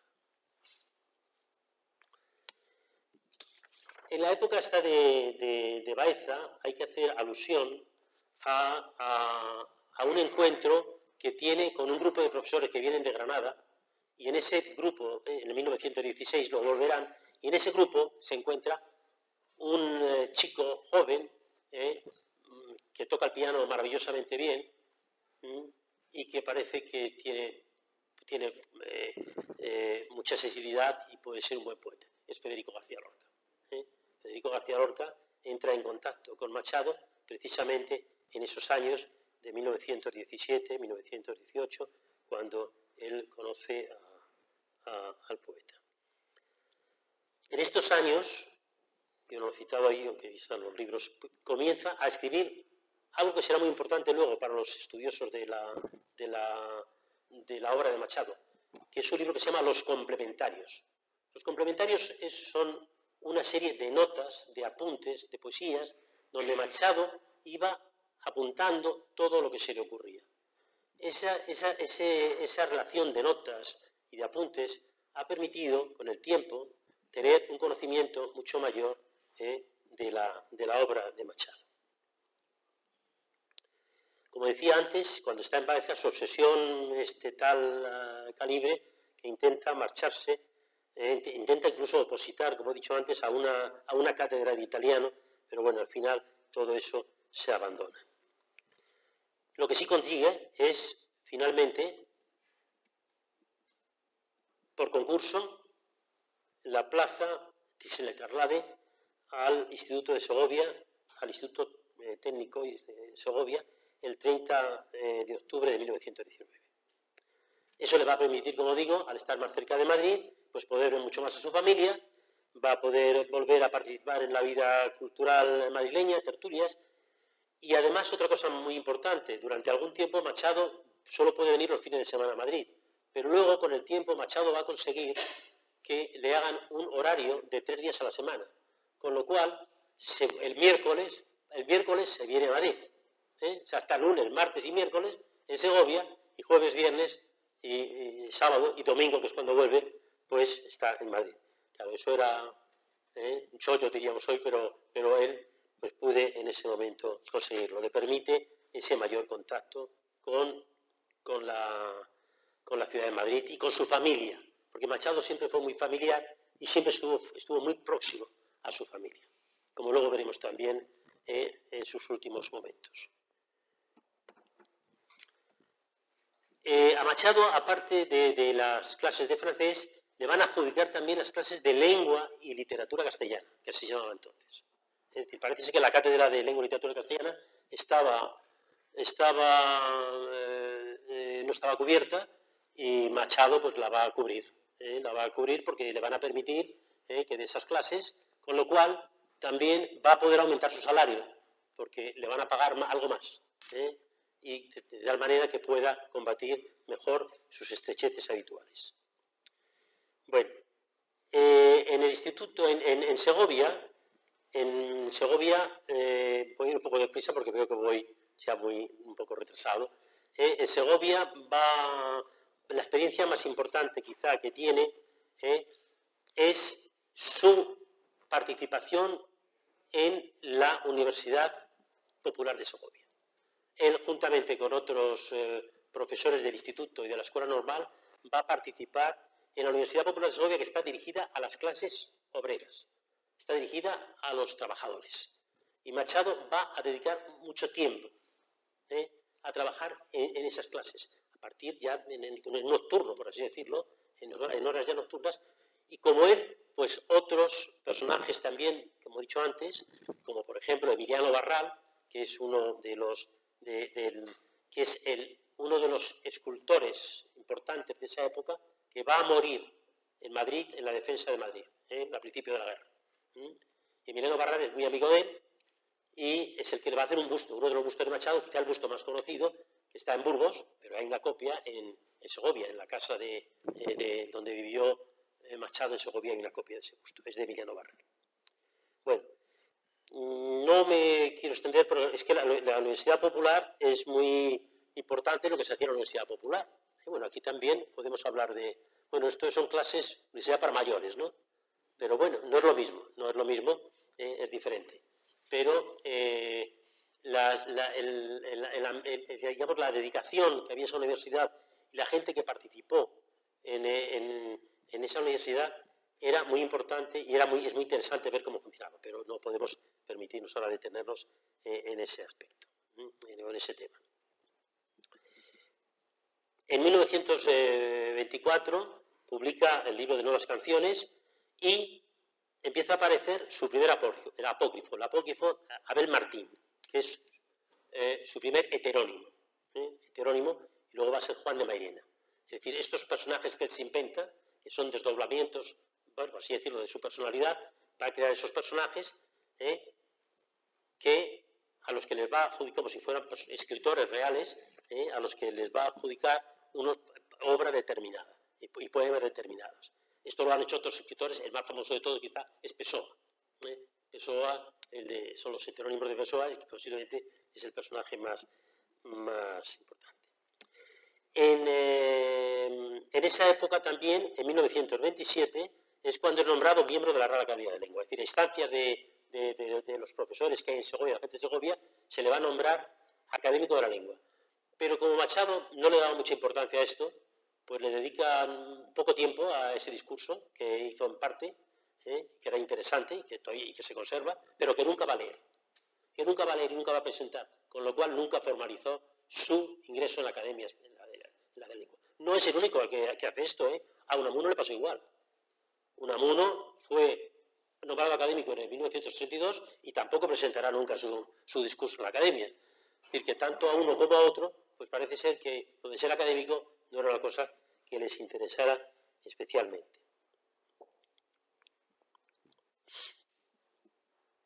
En 1928, bueno, antes de eso, comienza a escribir obras de teatro con su hermano. El teatro para Machado va a ser muy importante, y va a tener además un gran éxito en algunas obras, sobre todo de las que escribe, que no voy a citarlas ahora porque sería un poco prolijo. La más importante, la más conocida, la que tiene más éxito, es La Lola se va a los puertos. La Lola se va a los puertos tiene un éxito impresionante. Van a trabajar en esas obras actrices tan importantes como María Guerrero, como Margarita Xirgu, como Lola Membrives. Es decir, que son actrices importantes que trabajan en las obras de Machado y que, como digo, tienen éxito. Pero su teatro, el teatro, aunque ellos lo hicieran con el mayor cariño del mundo, es algo que ha envejecido. El teatro de los hermanos Machado envejeció rápidamente. Porque era un teatro un poco anacrónico en los temas, aunque a la gente le gustara, y porque además todavía anacrónico, digamos, incluso en la forma de expresión. Utilizan el verso, cuando el verso ya prácticamente casi no se utilizaba en el teatro. Es decir, las obras de teatro de Manuel y Antonio Machado están escritas en verso, salvo una, la última, que está escrita en prosa.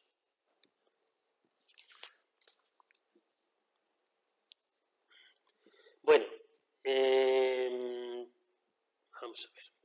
En esa época es cuando conoce a Pilar de Valderrama, la Guiomar de sus versos, por la que va a sentir una pasión inmensa, aunque es un amor como hay imposible. Pilar de Valderrama va a ser importantísima en su vida, va a ser muy importante, pero va a ser quizás un amor equivocado. Eso me permito yo decirlo, como lo han dicho otros, porque es un querer y no poder. Es un amor incompleto. Es un amor que podríamos decir que es platónico completamente. Él no quiere que sea un amor platónico, pero ella le pone condiciones. Pilar de Valderrama es una señora más joven que él, unos 14 años más joven que él, me parece que nació en el 89. Sí. Pero bueno, esto de los años es curioso, lo quiero hacer aquí, porque los hermanos Machado casi todos se casan con 30 y tantos años y algunos por ejemplo, José, José lleva a su mujer 20 y tantos o 30 años, una barbaridad. Bueno, por ahí hay algunos que dicen que si eran pederastas, ¿no? Pero esto ya es una barbaridad. Eso son tonterías y barbaridades. Pero es verdad que sí, lo que sea, pues se casan con personas muy jóvenes. Bueno, pues Pilar de Valderrama es la que busca a Machado, no Machado a Pilar de Valderrama. Y él lo dice luego amargamente en unos versos.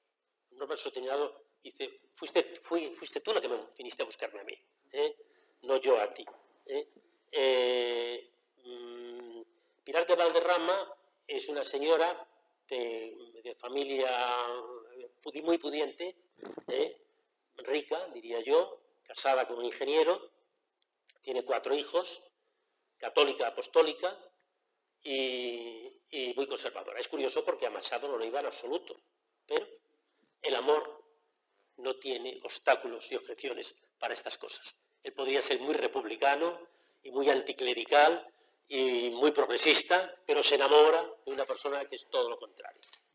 Y se enamora perdidamente, de manera casi enloquecida, porque eso se puede demostrar y se puede ver en sus cartas. En las cartas, Machado escribió 240 cartas a esta señora, a Pilar de Valderrama, y de las cuales se conservan aproximadamente unas 40, porque ella, en un momento determinado, quemó casi todas, y las que conservó las manipuló, borró parte de lo que allí ponía, incluso lo modificó, pero a pesar de todo, menos mal, que la habilidad de los investigadores y el tiempo ha querido que incluso aquellas palabras o frases que se habían borrado se hayan podido recuperar. Y aunque no es lo mismo conservar las 200 cartas o las que os he dicho que conservar 40 solo, pues se han podido conservar informaciones muy importantes para esa relación con Machado, que en el aspecto artístico, literario, sí dio buenos resultados. Porque como luego veremos, solo uno traído, Machado tiene poemas espléndidos a Guiomar. Espléndidos a Guiomar. Pero como digo, es un amor pues completamente, casi podríamos decir que irreal. Hay una poesía de Machado, aunque se ve que es real, porque en sus cartas le dice preciosa mía, reina mía, la llama diosa. Es decir, que todos los apelativos que podéis imaginar, está totalmente perdidamente enamorado. Pero él escribe un poema que dice: todo amor es fantasía, él inventa el año, el día, la hora y su melodía, inventa el amante y más la amada. No prueba nada contra el amor que la amada no haya existido jamás. Es decir, Machado es consciente, aunque sufre mucho naturalmente porque no quiere ese tipo de amor, de que su amor es un poco una ilusión, una irrealidad, pero él siente el amor. Y entonces este poema lo que dice que no importa, que la mala puede ser una invención, pero el amor no es una invención. No prueba nada contra el amor que la amada no haya existido jamás.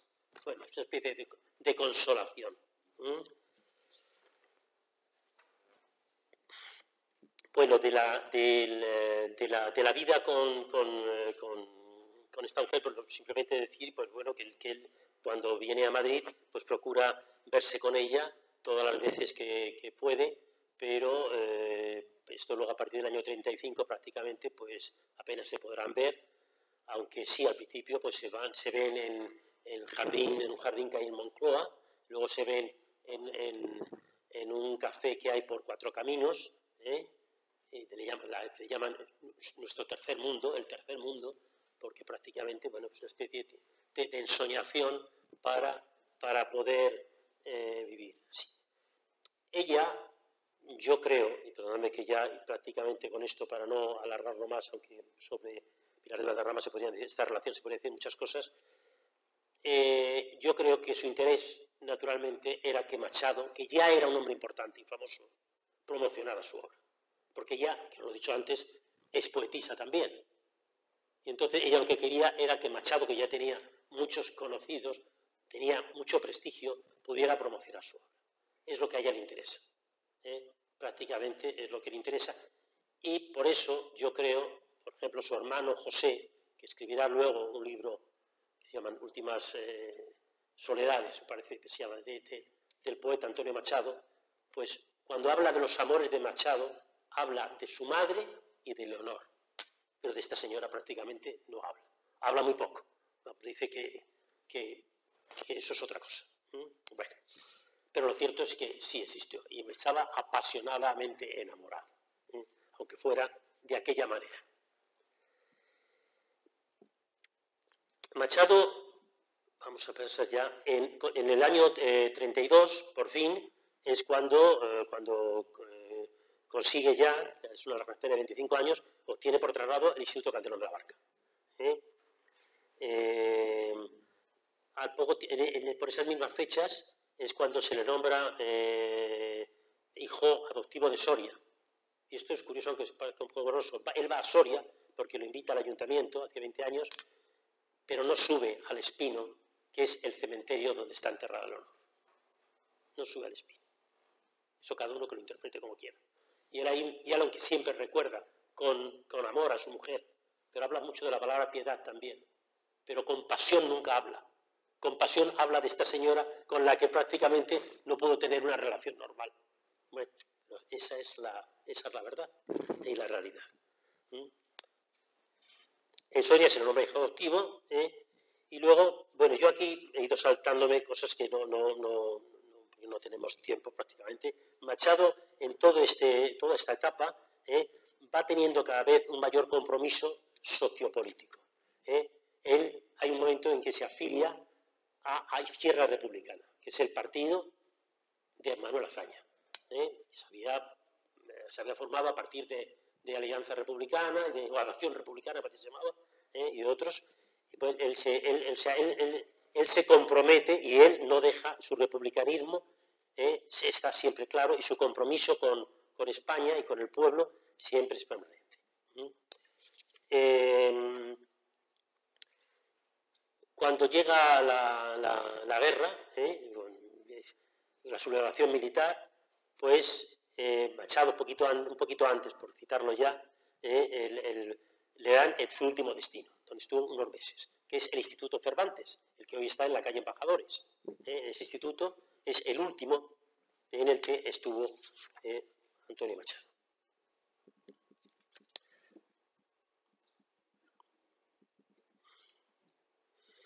En 1936, en noviembre, es cuando la familia, a instancias del Quinto Regimiento, salen de Madrid pues varios intelectuales, catedráticos, médicos, artistas, profesores, salen ante la situación que vive Madrid, que pues, se piensa que de un momento a otro va a ser tomada por el Ejército Nacional. Y entonces Machado, con otros, es evacuado con su familia a Valencia. En Valencia se va a instalar en la Casa de la Cultura y en Rocafort, donde va a estar en Rocafort, que es el sitio donde él está más a gusto y mejor, porque está en el campo, está entre la naturaleza. Ahí va a estar 15 o 16 meses, y luego ya va a ir a los sitios. En esa época, en esos meses, en ese momento ya, Pilar Valderrama, que se había marchado con su marido antes de terminar la guerra, un poquito antes de terminar, perdón, antes de empezar la guerra, se había marchado a Estoril, ya Machado no vuelve a verla, y luego volverá, sin que Machado lo sepa, volverá a España, pero volverá a Palencia, que es donde Palencia está en zona nacional, y es donde la familia de su marido pues tiene una finca, tiene propiedades, y ellas se quedan allí, en Palencia. Bueno, hay un poema que yo sí quiero leer, que es un soneto en el que expresa el dolor por la ausencia de Guiomar, de Pilar Valderrama. Dice: de mar a mar entre los dos la guerra, más honda que la mar. En mi parterre miro la mar que el horizonte cierra. Perdón, voy a empezar a leer porque estoy viendo mar. De mar a mar entre los dos la guerra, más honda que la mar. En mi parterre miro la mar que el horizonte cierra. Tú asomada, Guiomar, a un finisterre, miras hacia otro mar, la mar de España, que Camões cantara tenebrosa. ¿Acaso a ti mi ausencia te acompaña? A mí me duele tu recuerdo, Dios. La guerra dio al amor el tajo fuerte, y es la total angustia de la muerte, con la sombra infecunda de la llama y la soñada miel de amor tardío, y la flor imposible de la rama que ha sentido del hacha el corte frío. O sea, ahí se ve claramente, Machado está en una desolación absoluta porque ha perdido completamente a su amada y sabe además, o presiente, que el final está próximo.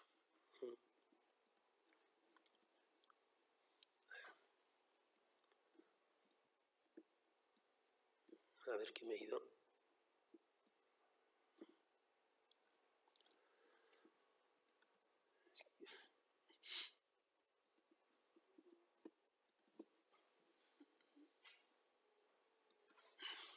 Bueno, después en esos años de la guerra, Machado, como algo importante que le ocurre, es su participación en el Congreso Internacional de Escritores para la Defensa de la Cultura, donde coincide con gente tan importante como Octavio Paz, César Vallejo, y estos Andrés Malraux, etc. Y a finales de 1937 publica su último libro, que es La Guerra, que es un compuesto de poemas y de prosa. Luego ya, en su momento final, Machado se traslada a Barcelona, se aloja en el Hotel Majestic, después en un palacete que es la Torre Castañer, donde está unos meses, y de allí ya cruza la frontera española.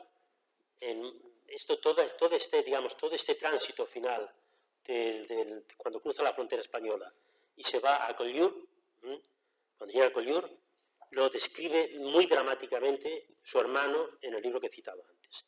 Y también algunos escritores como Corpus Barga, que va con ellos a la familia. Allí, a Collioure. Allí se hospeda en el Hotel Buñol y allí va a morir muy poco después, porque Machado llega ya muy enfermo a Collioure. Posiblemente tenía un enfisema pulmonar, porque además fumaba como un carretero, claro, o sea y estaba muy deteriorado y muy mal.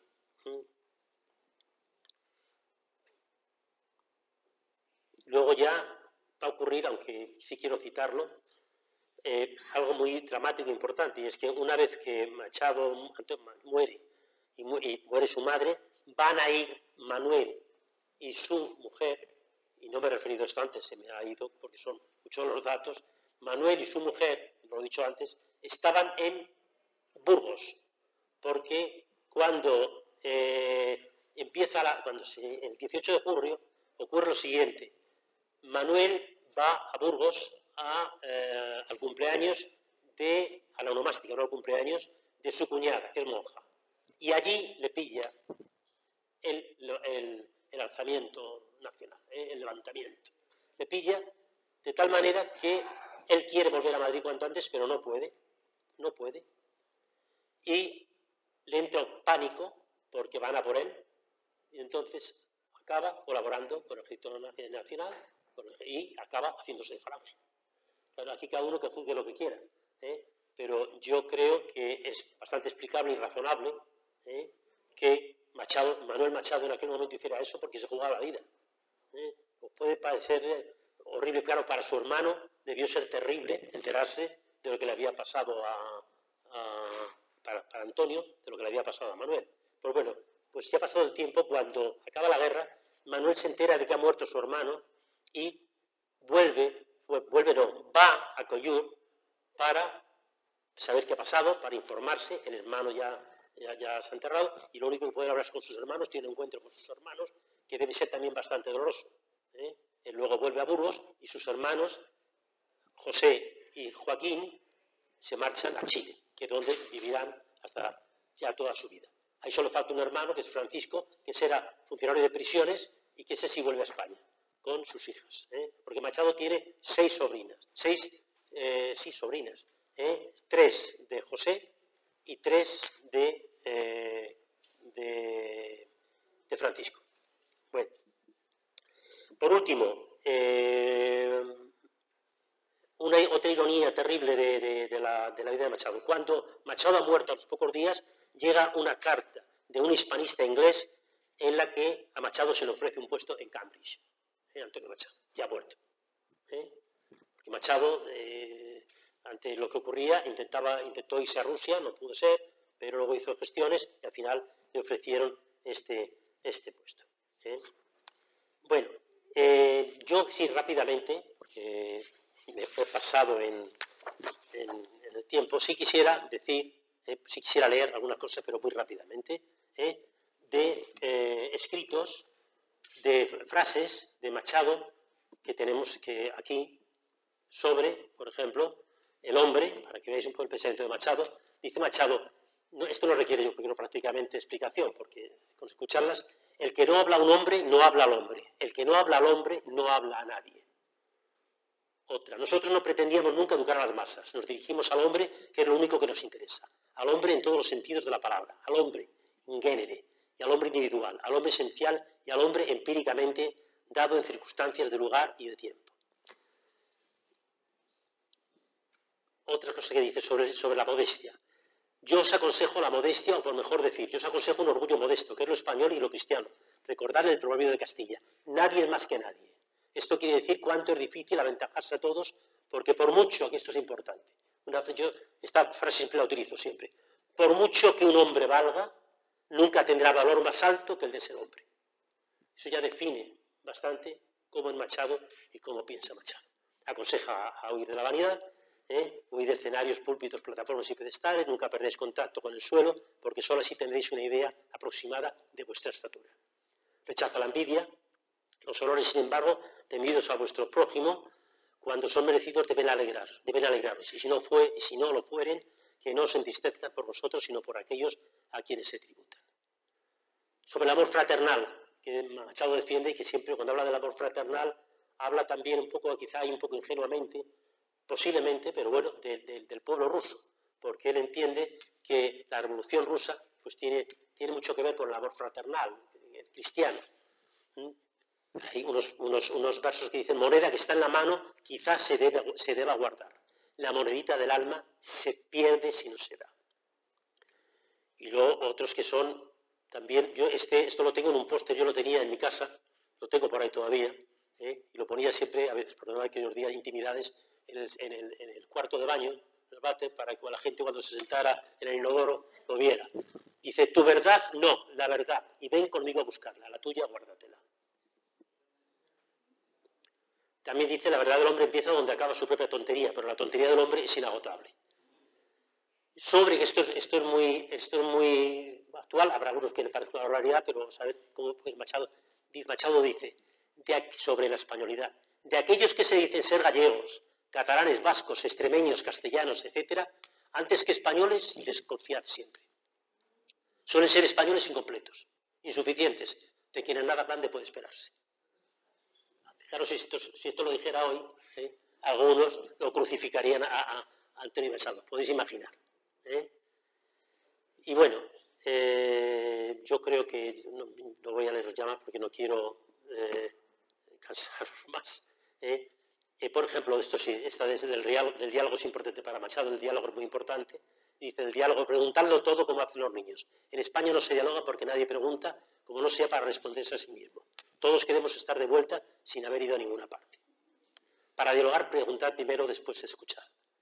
Y ya para terminar, y así termino, si quiero recitar unos versos que son muy conocidos, pero que resumen completamente la idea de viaje y del camino de Machado.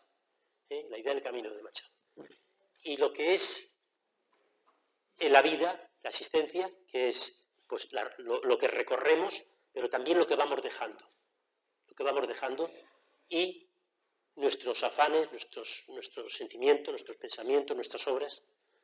Dice: caminante, son tus huellas el camino y nada más. Caminante, no hay camino, se hace camino al andar. Al andar se hace camino y al volver la vista atrás se ve la senda que nunca se ha de volver a pisar. Caminante, no hay camino, sino estelas en la mar. Muchas gracias y perdonad por...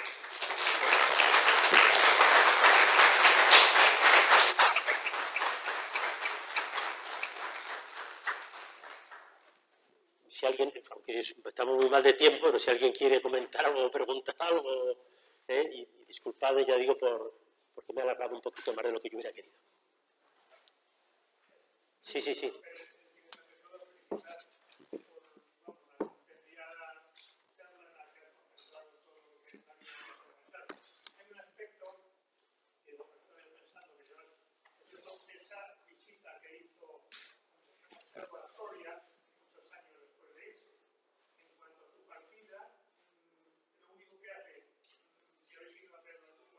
Sí.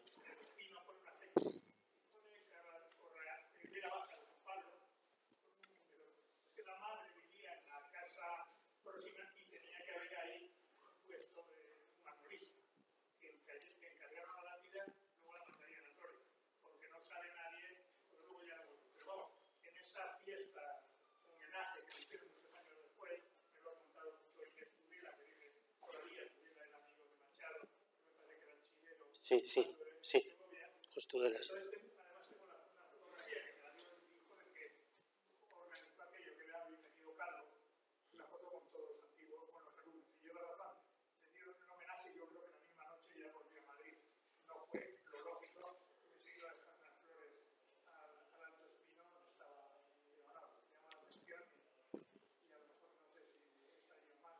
Yo he subido dos veces al Espino, he estado 2 veces, solo 2 veces, no más, 2 veces sí. Y sí tengo ganas de volver, pero como tengo ganas de volver a Collioure también, porque yo soy un poco mitómano en ese aspecto y me gusta estar en los sitios donde han estado los escritores, donde han estado las personas, y sobre todo las personas con las que yo tengo una herencia o que admiro, ¿no? Y sí, me gustaría volver a propósito de, yo solo lo había oído, ¿no? de lo que estás contando, refiriendo. Lo que sí no hemos hablado aquí, lo que sí también da para mucho y es muy importante, son la cantidad de homenajes que Machado ha tenido en Collur. En Collur ha habido, desde que Machado está enterrado allí, ha habido continuas expediciones, gente que han ido, no solo gente anónima como puedo ser yo, otros muchos, sino gente más conocida. Por ejemplo, en el año 59 pues van prácticamente la mayor parte de los componentes de la generación poética de los 50. Carlos Barral, José Ángel Valente, Ángel González, todos estos escritores se presentan en la tumba de Machado. Y la tumba de Machado es muy visitada continuamente y sigue siendo muy visitada. Y yo, desde luego, ya lo he dicho antes, pero para terminar, si a mí me pidieran opinión, yo creo que Machado se debería quedar donde está. Yo no soy partidario de mover a los muertos, pero en este caso, además, por otra razón, porque que sea un signo de que Machado murió en el exilio, aunque fuera al lado de España, pero allí murió, y allí es donde debe estar, en mi opinión. Bueno, pues muchas gracias por todo.